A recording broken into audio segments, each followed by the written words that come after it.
সুপ্রিয় দর্শক শ্রোতা সকলকে গুঞ্জন ডিজাইন অ্যান্ড প্রিন্ট পয়েন্টের পক্ষ থেকে শুভেচ্ছা। আশা করি সকলেই ভালো আছেন। আজকে দেখাচ্ছি হলো এই যে পলো টি শার্টে প্রিন্ট করেছি মাত্র, দেখতে পাচ্ছেন এটা হচ্ছে পলো টি শার্ট। পিছনের পার্টটা এইভাবে প্রিন্ট করা, আর হচ্ছে সামনের পার্টে হচ্ছে লোগো আকার একটা প্রিন্ট করা। এটা হচ্ছে একটা ট্যুরের গেঞ্জি। দেখেন বিজয়পুর ট্যুর, বিজয়পুর সম্পর্কে আপনারা সকলেই জানেন। এটা হচ্ছে চীনামাটির পাহাড়, সেখানে যাবে, এ কারণে হচ্ছে এটা প্রিন্ট করা হয়েছে।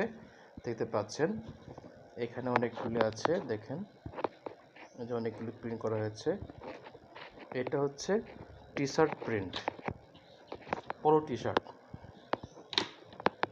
এই হচ্ছে পলো টি শার্ট প্রিন্ট করলাম কিছুক্ষণ আগে, এটা এখন আপনাকে দেখাচ্ছি। এই হলো পলো টি শার্ট প্রিন্ট। এরকম প্রিন্ট যদি আপনার প্রয়োজন পড়ে, পলো টি শার্টের উপর প্রিন্ট করতে চান যদি, তাহলে অবশ্যই আমাদের সাথে যোগাযোগ করবেন। আমাদের সাথে যোগাযোগ করার জন্য আমরা মোবাইল নাম্বারটি ভিডিও স্ক্রিনে এবং হচ্ছে ডেসক্রিপশনে দিয়ে দেবো। সেখান থেকে যে কোনো সময় আমাদের সাথে যোগাযোগ করতে পারবেন। ধন্যবাদ।